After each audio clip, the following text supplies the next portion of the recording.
Hello, welcome to this installment of our series, Managing Your Practice, Managing Your Exposure. My name is Eric Cooperstein. I have a private practice in Minneapolis, Minnesota devoted to representing lawyers in legal ethics matters. Mostly I defend lawyers who have received ethics complaints.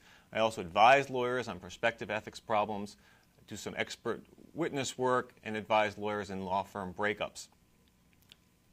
In a previous part of my career, I also worked for our state lawyer discipline agency investigating and prosecuting lawyers. So everything that I discuss in this program is based on my experience working with and viewing lawyers' practices.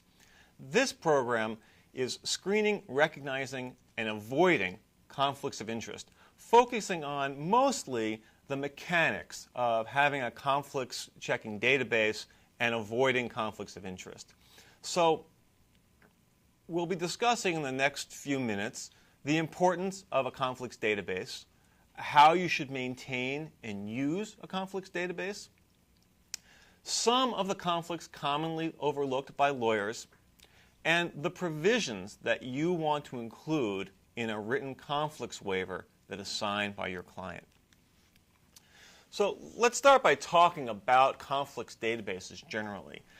The most important thing to keep in mind, particularly for solo attorneys, is that your memory is not a conflicts database.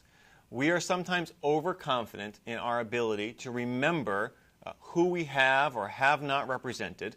Our memories can be very useful if we're in a setting outside the office where we run into somebody or we get a phone call when we're on vacation and we need to assess whether or not we can have a preliminary conversation with that person.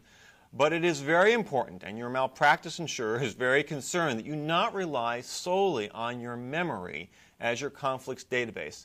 Keep in mind that even if you have the type of practice